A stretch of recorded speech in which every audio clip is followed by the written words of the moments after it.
Hello दोस्तों, कैसे हैं आप सभी। उम्मीद करता हूँ बहुत अच्छे होंगे और होने भी चाहिए, क्योंकि आपकी तैयारी रेगुलर आगे बढ़ रही है। देखिए, हमने इकोनॉमिक्स के काफ़ी मैटर, जो काफ़ी हम कहें पॉइंट्स जो थे, उनको कंप्लीट कर लिया है। और आज हम एक ऐसे टॉपिक की तरफ बढ़ने वाले हैं, और हमारे चैनल पर रेगुलर आपके लिए क्लासें अवेलेबल हैं, रेगुलर आप क्लासें ले रहे हैं। ये मुझे भी अच्छा लग रहा है कि आपकी तैयारी आगे बढ़ रही है। ठीक है, तो मैं आप एक बार फिर से अपने आपके स्वयं के चैनल पे आपका स्वागत करता हूं दोस्तों। देखिए, हम आगे बढ़ रहे हैं और आज का जो टॉपिक है वो एक ऐसा इंटरेस्टिंग टॉपिक है, उसे आप अगर भूलना भी चाहें तो भूल नहीं सकते हैं। जैसा कि आपको बोर्ड पे दिख पा रहा है, आज का जो टॉपिक है वो है मनी के बारे में, पैसे के बारे में, मुद्रा के बारे में। ठीक है, तो हम इसको स्टार्ट करते हैं। देखिएगा, बोर्ड पे थोड़ा नजर बना के रखिएगा। आगे हम बात करते हैं हमारे इसी टॉपिक के बारे में। आज का जो टॉपिक है वो है मुद्रा, और मुद्रा का मतलब आप सभी समझते हैं, अंग्रेजी में कहें तो मनी। देखिए, मनी के बारे में हम ये कह सकते हैं कि मुद्रा जो है वो एक विनिमय का माध्यम होता है। विनिमय का मतलब होता है लेन देन, यानी मुद्रा को हम वस्तु लेने और देने के रूप में माध्यम के तरीके से इस्तेमाल करते हैं। इससे हम वस्तुओं का क्रय भी कर सकते हैं और इसके माध्यम से हम वस्तुओं को बेच भी सकते हैं। ठीक है, आगे हम बात करते हैं कि जो मनी है, पहले तो मैंने आपको ये कहा कि अंग्रेजी में हम मुद्रा को मनी कहते हैं। ठीक है, और अब बात करेंगे ये मुद्रा है क्या, इसकी परिभाषा कहां से आई है, कैसे मुद्रा का जन्म हुआ है, उसके बारे में हम थोड़ा देखेंगे।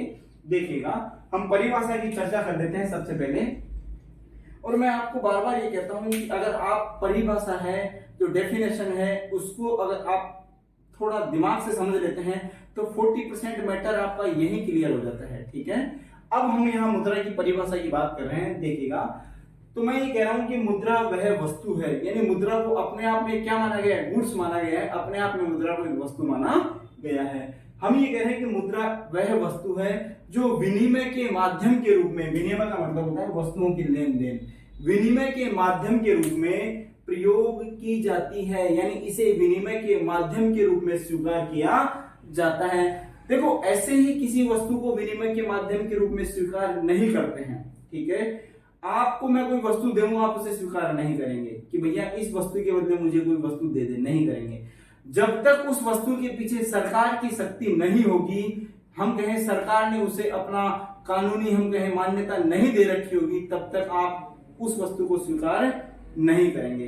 तो मुद्रा एक ऐसी वस्तु है जो विनिमय के माध्यम के रूप में प्रयोग की जाती है तथा जिसके पीछे सरकार की शक्ति होती है। यानी मुद्रा के पीछे शक्ति किसकी होती है, सरकार की। तभी सभी व्यक्ति इसे स्वीकार करने को तैयार हो जाते हैं। ओके, हम आगे चलते हैं। देखो, मुद्रा जो है, जो मनी है, इस मनी शब्द की जो उत्पत्ति है, यानी मनी का ओरिजिन कहां से है, मनी शब्द की उत्पत्ति किस लैंग्वेज से है, तो हम ये कह सकते हैं कि मुद्रा शब्द की जो उत्पत्ति है, मनी का जो ओरिजिन हुआ है, जो जन्म हुआ है, वो कहां से हुआ है, लैटिन भाषा के शब्द कौन सा है, मोनेटा। इस मोनेटा से मनी का जन्म हुआ है। मोनेटा से किसका जन्म हुआ, मनी का, और मनी से क्या बना, मुद्रा। ओके, क्लियर हो रहा है।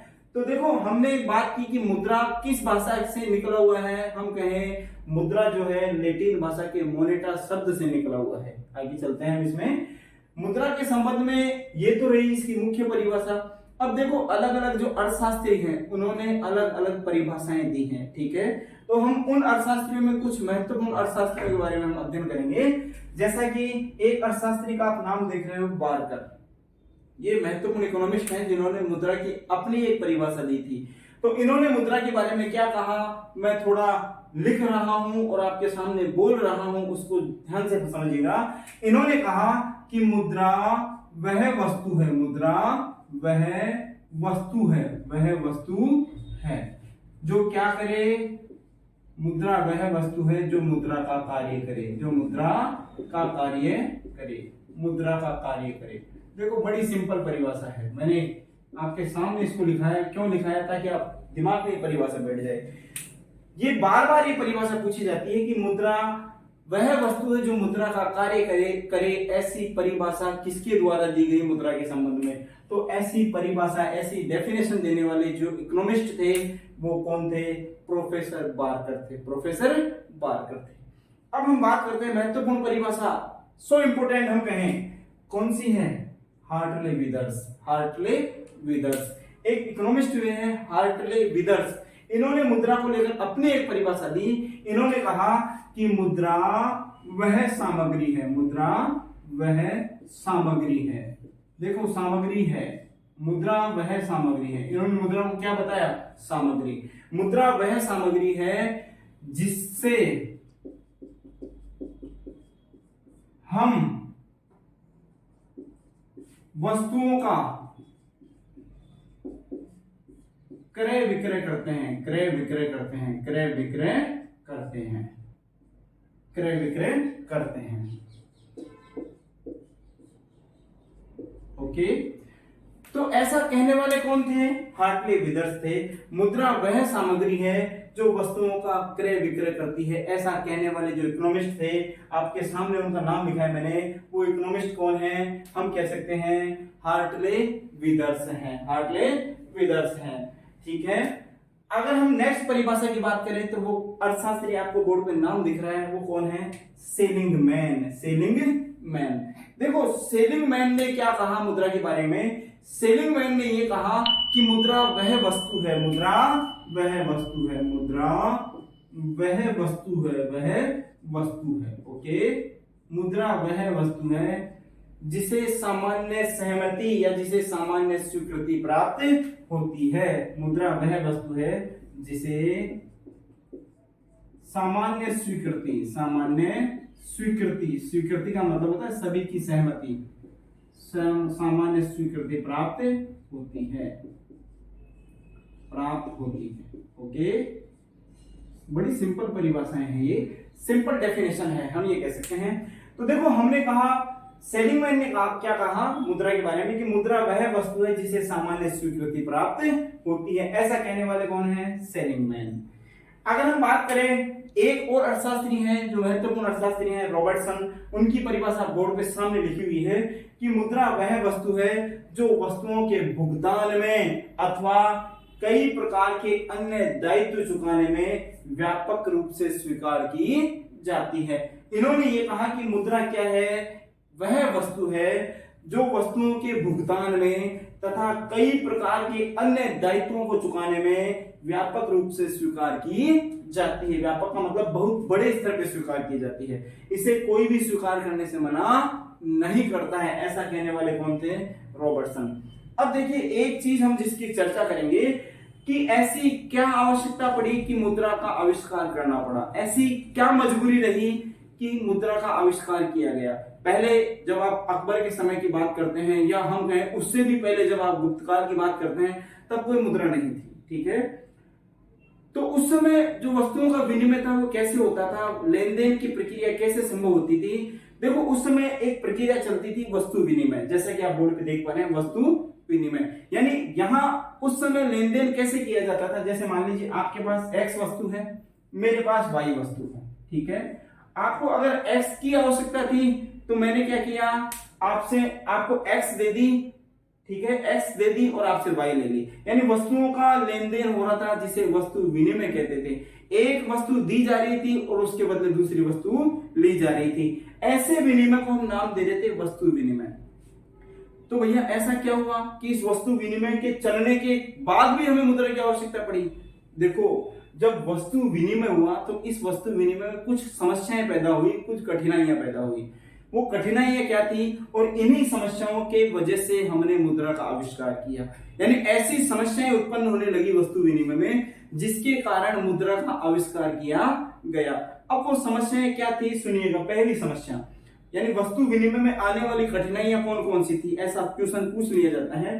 तो वस्तु विनिमय में पहली कठिनाई थी दोहरे संयोग का अभाव, दोहरा संयोग। देखो मैंने कहा कि वस्तु है एक्स वाई, अब जरूरी थोड़ी है ये P नाम के कोई व्यक्ति हैं और ये S नाम के कोई व्यक्ति हैं, इनके पास अलग अलग वस्तुएं हैं, अलग अलग वस्तुएं हैं, अलग अलग वस्तुएं हैं।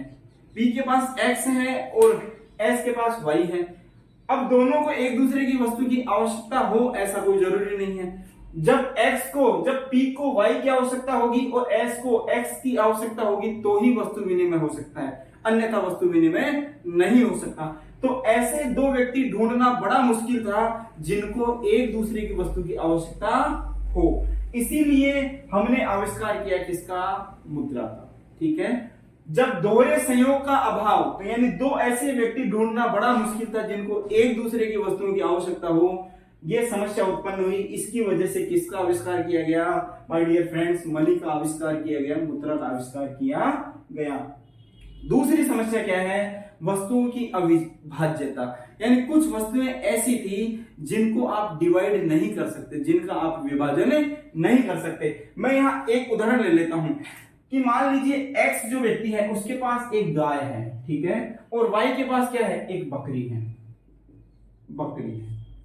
अब मान लीजिए जो पी है, जो पी व्यक्ति है उसके पास तो गाय है और एस के पास क्या है? बकरी है।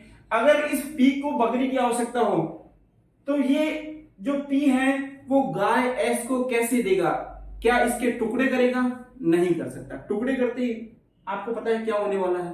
तो हम कह सकते हैं कुछ वस्तुएं ऐसी होती हैं जिनको बांटा नहीं जा सकता है, जिनका विभाजन नहीं किया जा सकता है। अगर यहां मुद्रा होती तो हमें पता है कि हम गाय की कितनी मुद्रा देते और बकरी की कितनी मुद्रा देते। ओके, तो यहां मुद्रा हम कह सकते हैं कि वस्तुओं का जो विभाजन है वो भी एक समस्या थी। कुछ वस्तुएं ऐसी थी जिनका विभाजन नहीं किया जा सकता था, जिनका बंटवारा नहीं हो सकता था, इस कारण आविष्कार किया गया मनी का। ठीक है, तीसरी जो समस्या थी वह है मूल्य के मापक का अभाव। यानी देखो, जब वस्तु के बदले वस्तु दी जा रही है तो उस वस्तु के मूल्य की गणना कैसे करें, वस्तु के मूल्य का अनुमान कैसे लगाएं। अगर हम मुद्रा होती तो हम अनुमान लगा लेते हैं कि ये जो मार्कर है ये मान लीजिए 30 रुपीज का है, 30 रुपीज का है, ये हमने अनुमान लगाया, एक मुद्रा के रूप में इसका मूल्य माप लिया। लेकिन अगर मुद्रा है ही नहीं तो इस वस्तु का मूल्य आप मापेंगे किस रूप में, इस वस्तु के मूल्य का मेजर कैसे करेंगे, ये एक बड़ी समस्या थी। इसीलिए आविष्कार किया गया मनी का। ठीक है,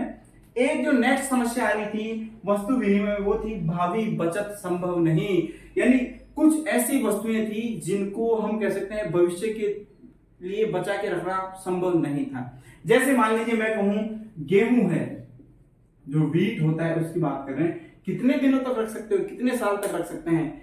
मान लीजिए 2 साल रख लिया, 4 साल रख लिया, 5 साल रख लिया, फिर एक समय ऐसा आएगा कि वो खराब हो जाएगा। यानी भविष्य के लिए आप बचत नहीं कर सकते, परंतु आप इसे अगर बेच दे तो इस मुद्रा को आप लंबे समय तक बचा के रख सकते हैं। ये एक बड़ी समस्या थी। नेक्स्ट जो समस्या थी उधार के लेखे में कठिनाई।